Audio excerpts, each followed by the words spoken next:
वाली है बिजली विभाग से की तरफ से।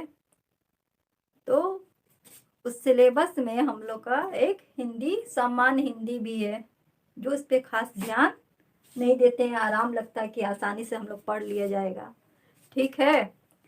लेकिन फिर भी इसमें क्वेश्चन आता है जो समझ में नहीं आता है। तो हम लोग का जो पहला उसमें चैप्टर है या टॉपिक है, ग्रामर है, व्याकरण है।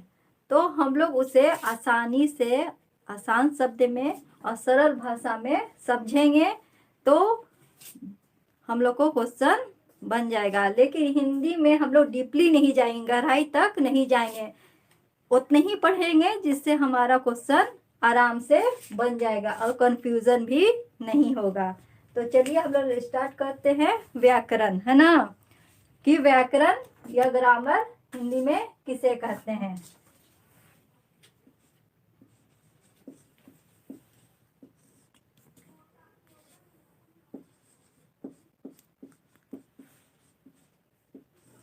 जिस शास्त्र से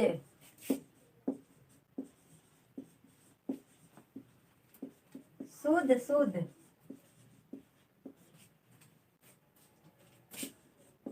पढ़ना, लिखना,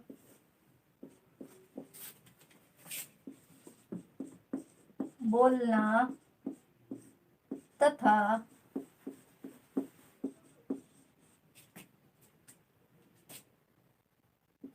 समझना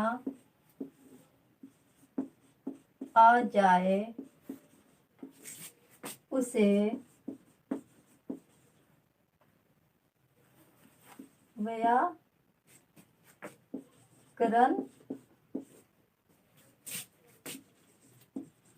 कहते हैं।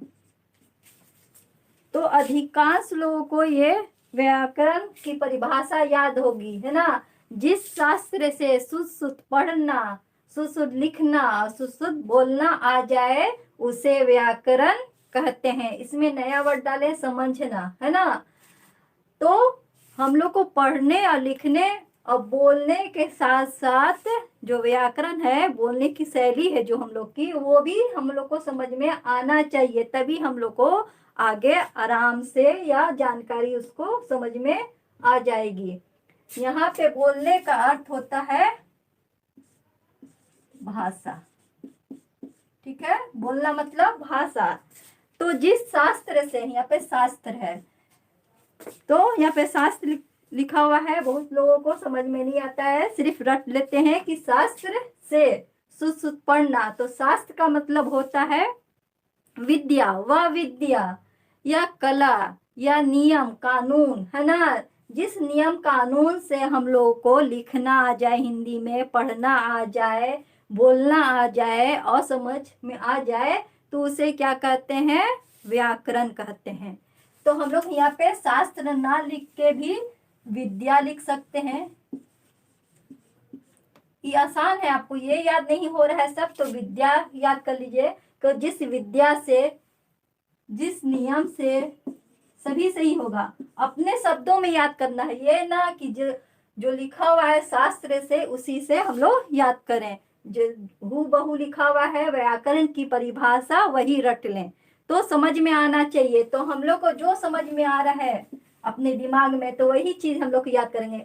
विद्या याद हो रहा है तो विद्या याद करेंगे, नियम याद हो रहा है तो नियम या कायदे कानून जो भी याद हो रहा है। तो जिस नियम कायदे कानून या विद्या से हम लोग को हिंदी पढ़ना सही सही आ जाए, लिखना आ जाए सही से और बोलना आ जाए, और साथ में सबसे महत्वपूर्ण है समझ में आ जाए, तो उसे हम लोग क्या कहते हैं, व्याकरण कहते हैं। ये बहुत आसान शब्दों में है कि जिस विद्या, जिस नियम से हम लोग को बोलना पढ़ना लिखना सही सही आ जाए उसे व्याकरण कहते हैं, ठीक है। उतारना होगा तो उतार लीजिए व्याकरण की परिभाषा, नहीं तो अपने ही भाषा में लिखिए, व्याकरण की परिभाषा सही होगी।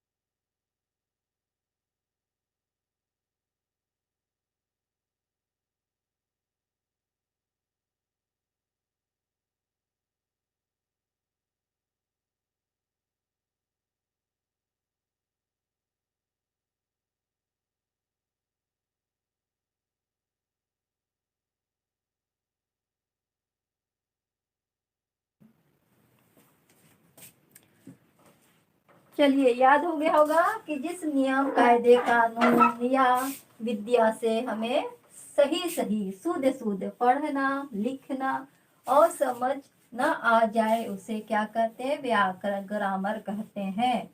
यही समझना है कि हमें जो सही चीज सिखा रही है हिंदी में लिखना, पढ़ना, बोलना, समझना, तो वो क्या हो गया? हमारा व्याकरण हो गया। व्याकरण तो हो गया, ठीक है। अभी तक हम लोग जानते हैं व्याकरण की परिभाषा, इसके भेद भी होते हैं, ठीक है। चलिए, यहीं से शुरू होता है सब। तो व्याकरण के अंग के अंग या भेद, ठीक है।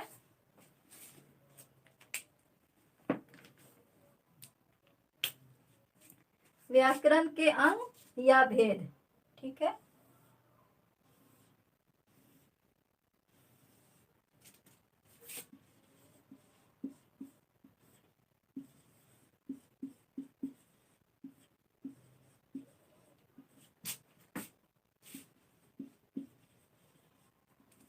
तो व्याकरण के भेद या अंग जो होते हैं 4 होते हैं: वर्ण, शब्द, पद और वाक्य, ठीक है। सबसे पहले हम लोग वर्ण को विस्तारित करते हैं, ठीक है। तो शब्द, पद और वाक्य के बारे में, वर्ण के बारे में, चारों के बारे में थोड़ा थोड़ा हम लोग समझ लेते हैं, ठीक है। तो वर्ण क्या होता है? भाषा की सबसे छोटी इकाई होती है। व्याकरण का भेद बताएं 4 हम: वर्ण, शब्द, पद, वाक्य। तो जहां से शुरू होती है भाषा, हम लोग की जो बोली होती है, जो शुरुआत होती है, वो कहाँ से होती है? वर्ण से होती है। तो भाषा की सबसे छोटी इकाई क्या हो गई? वर्ण हो गई। और सबसे बड़ी इकाई वाक्य हो गया। भाषा की सबसे छोटी इकाई वर्ण हो गया, भाषा की सबसे बड़ी इकाई वाक्य हो गया, ठीक है।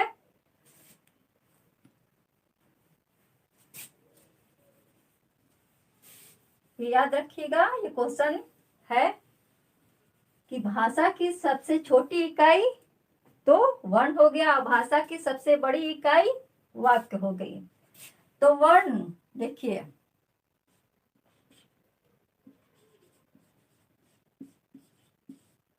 ध्वनि। वर्ण का दूसरा नाम क्या है? ध्वनि है, ठीक है। इसका वर्ण का दूसरा नाम ध्वनि है। तो वर्ण हो गया क्या? क, ख, ग, घ या आ, ई, उ, क, ख, ग, घ जितना भी है सब क्या कहलाता है? वर्ण कहलाता है। और उसी का दूसरा नाम है ध्वनि। अब बोलिएगा वर्ण का नाम ध्वनि क्यों रखा गया? तो जब हम लोग मुंह से कोर्स लेने के लिए पहले प्ले स्टोर में आना होगा। उसके बाद आप लोगों को प्ले स्टोर खुलने के बाद सर्च करना होगा इन्फिनाइट एजुकेशन सक्सेस पॉइंट, और इस पे जैसे ही क्लिक कीजिएगा ये आप लोग का यहाँ पर देख सकते हैं आ जाएगा। देखिए ये वाला आप लोग का इन्फिनाइट एजुकेशन यहाँ पर आ गया है। इस पे क्लिक कर दीजिएगा। जैसे क्लिक कीजिएगा डाउनलोड हो जाएगा। फिर आप लोग ओपन करना है। तो ओपन करने के लिए हम लोग यहाँ पर जाएंगे। इसके बाद इस पर क्लिक करेंगे हम लोग। क्लिक करने के बाद ये खुल जाएगा कोर्स। जो भी बैच आप लोग को लेना है वो आप लोग ले सकते हैं बिजली विभाग के लिए। तो यहाँ पर आप लोग को जाना है नीचे, थोड़ा सा ऊपर स्क्रॉल कीजिएगा तो पेड कोर्स आप लोग का यहाँ पर दिया होगा। और जो कोर्स चाहिए असिस्टेंट का तो डायरेक्ट आप लोग यहाँ पर ले सकते हैं। तो यहाँ पर देखिए पेड कोर्स के नाम से एक होगा, इस पर क्लिक कीजिएगा आप लोग। जैसे क्लिक कीजिएगा आप लोग तो यहाँ पर आप लोग का 2 ऑप्शन आ जाएगी, जैसे कि यहाँ पर माई पैकेज पर और आप लोग का ऑल पैकेज। तो ऑल पैकेज पर आप लोग को क्लिक करना है। ऑल पैकेज पे जैसे ही क्लिक कीजिएगा तो यहाँ पर आप लोग का कोर्स खुल जाएगा। अलग अलग कोर्स है, जो कि सफलता बैच के नाम से असिस्टेंट कोर्स है। इसमें कलर का आप लोग का मिलने वाला है। तो इस पर जैसे क्लिक कीजिएगा वहाँ पर परचेस कर सकते हैं। फिर आप लोग का सिविल इलेक्ट्रिकल के लिए भी है और ITI के लिए भी पूरा नॉन टेक्निकल का कोर्स भी है इसमें। अगर टेक्निकल का चाहिए ओनली तो टेक्निकल का भी ओनली मिलने वाला है। अगर दोनों चाहिए आप लोग को तो दोनों बैच आप लोग का एक साथ भी मिलने वाला है। तो यहाँ पर आप लोग क्लिक करके ले सकते हैं और बहुत ही आसानी से आप लोग इस पर क्लिक भी कर सकते हैं और आप लोग का वीडियो कोर्स चालू हो जाएगा। उसके बाद आप लोग स्टार्ट करके आप लोग पढ़ाई भी कर सकते हैं। आई होप आप लोग को ये वीडियो कोर्स अच्छा लगा हो। ज़्यादा से ज़्यादा शेयर कर दीजिएगा। माई पैकेज में जाना है आप लोग को, यहाँ पर इस पे आप लोग का बाई ऑनलाइन करना है और मोबाइल नंबर डाल देना। बोलते हैं, उच्चारित करते हैं, मौखिक, मौखिक मतलब बोलना, मुंह से बोलते हैं जब, या हम लोग उच्चारित करते हैं तो वर्ण को क्या बोलते हैं? ध्वनि बोलते हैं।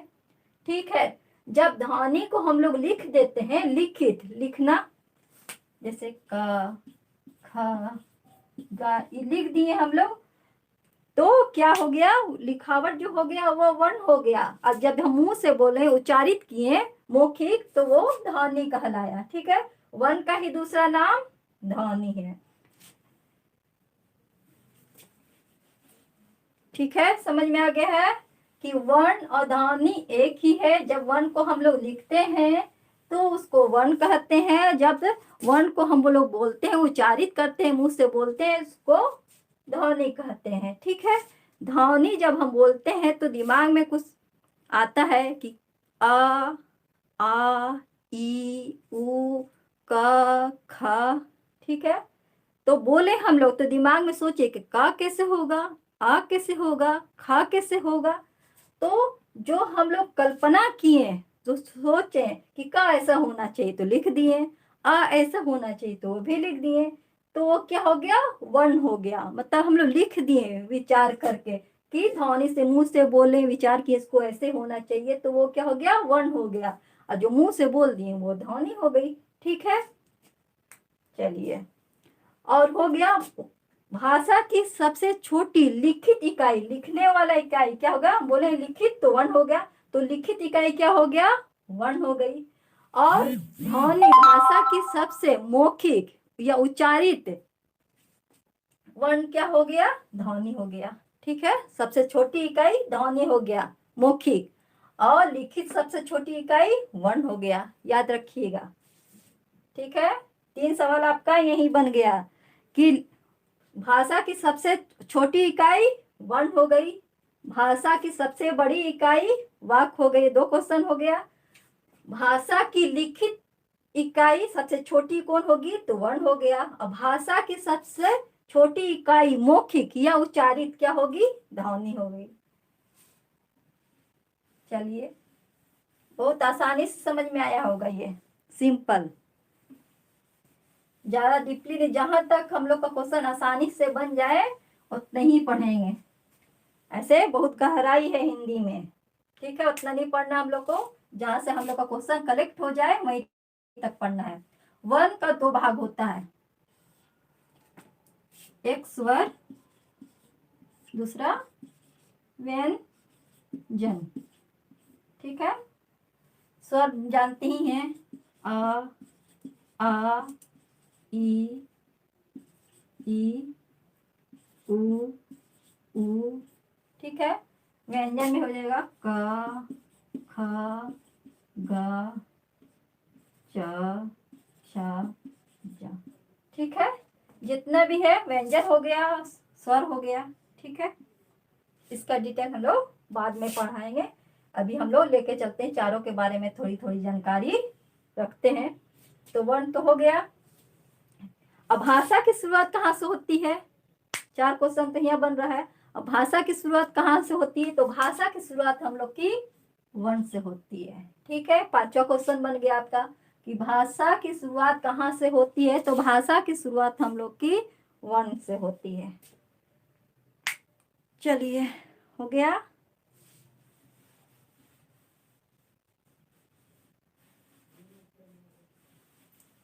पहला हो गया हम लोग का। अब देखते हैं, शब्द में आते हैं हम लोग। वर्ण के बाद शब्द है। ठीक है,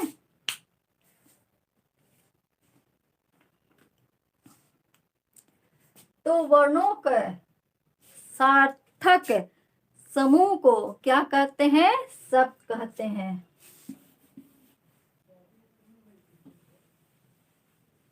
देखिए परिभाषा लिखते हैं, उसके बाद हम लोग समझने की कोशिश करते हैं। अब शब्द के बारे में जानते हैं।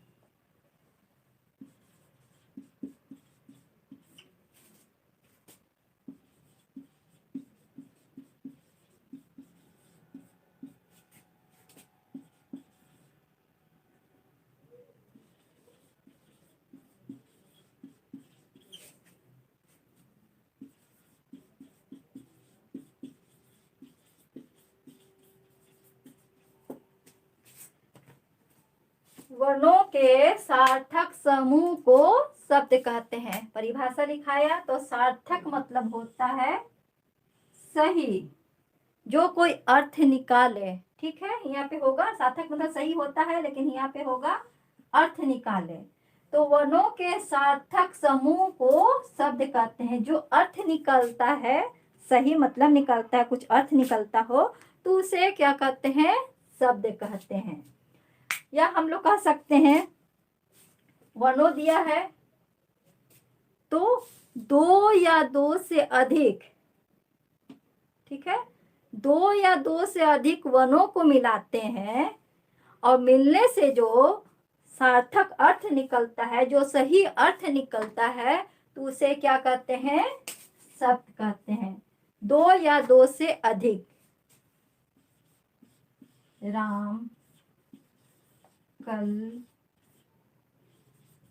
आज, अर्थ निकल रहा है।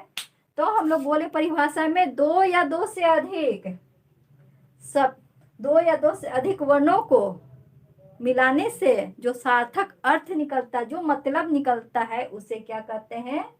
शब्द कहते हैं। दो शब्द मिलाए, अर्थ निकला, राम नाम हो गया, कल टुमारो, आज टुडे, अर्थ निकल रहा है ना, तो इसे क्या कहते हैं? शब्द कहते हैं। या हम लोग कह सकते हैं वर्ण का दूसरा नाम हम ध्वनि भी बोले थे। एक या एक से अधिक, ठीक है, एक या एक से अधिक जब ध्वनि को हम लोग मिलाते हैं और स्वतंत्र सार्थक अर्थ निकल के आता है, तो उसे क्या कहते हैं? शब्द कहते हैं। ठीक है, समझ में आ गया होगा? सार्थक मतलब सही, जिसका अर्थ निकले, तो उसे क्या कहते हैं? शब्द कहते हैं। उतार लीजिएगा, उतारना होगा तो ये अपने शब्द में बन सकता है। अब आप लोग को आसानी से बन जाएगा। वर्णों को मिलाने से जो अर्थ निकलता है, जो सार्थक अर्थ निकलता है, उसे क्या कहते हैं? शब्द कहते हैं। ठीक है, चलिए परिभाषा तो शब्द का हो गया कि दो या दो से अधिक, एक या एक से अधिक, या वर्णों के मिलाने से जो सार्थक अर्थ, सही अर्थ निकलता है, तो उसे क्या कहते हैं? शब्द कहते हैं।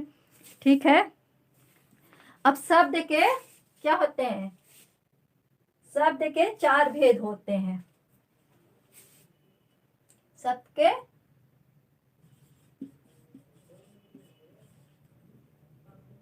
चार भेद होते हैं। ठीक है, पहला इतिहास या स्रोत के आधार पर। दूसरा हो गया रचना या बनावट के आधार पर। तीसरा हो गया रूप या प्रयोग के आधार पर। चौथा हो गया अर्थ के आधार पर। तो शब्द के चार भेद होते हैं। इतिहास या स्रोत के आधार पे। इसमें भी 4 शब्द होते हैं। क्या क्या? तत्सम शब्द, तत्भव शब्द, देशज देशज शब्द और विदेशज। ठीक है, इसका डिटेल हम जब शब्द पढ़ाएंगे डिटेल में तब आपको करेंगे। ठीक है, तो इतने ही जानकारी लेते हैं। इतिहास या स्रोत के आधार पे 4 होते हैं। देशज शब्द, विदेशज शब्द, तत्भव शब्द और तत्सम शब्द। ठीक हो गया। इतिहास के आधार पे 4 है। इस शब्द के 4 भेद हैं। इतिहास में भी 4 शब्द हो गए। और रचना या बनावट के आधार पे। ठीक है, रचना और बनावट के आधार पे 3 होता है। रूढ़ शब्द, यौगिक शब्द और रूढ़ यौगिक शब्द। रचना के आधार पे यौगिक शब्द, रूढ़ शब्द, रूढ़ यौगिक शब्द होता है। ठीक है। तीसरा है हम लोग का रूप या प्रयोग के आधार पर। विकारी शब्द होता है, अविकारी शब्द होता है। विकारी में आ जाएगा आप लोग का संज्ञा, सर्वनाम, क्रिया और विशेषण। और अविकारी शब्द में आ जाएगा क्रिया, विशेषण शब्द, समुच्चय, बोधक, अवयव।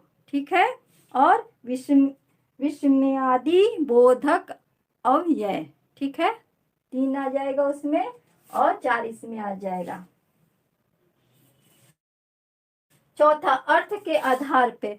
अर्थ के आधार पे आ जाएगा आप लोग का एक अर्थक शब्द, एक अर्थ रखने वाले शब्द, अनेक अर्थक शब्द, अनेक अर्थ रखने वाले शब्द और पर्यायवाची शब्द और विपरीत शब्द और समश्रुति भिन्नार्थक शब्द। ठीक है, इतने शब्द आते हैं। जितने भी शब्द हम लोग के रहते हैं सब इसके शब्द के अंतर्गत आते हैं। ठीक है, उतारना होगा तो उतार लीजिए।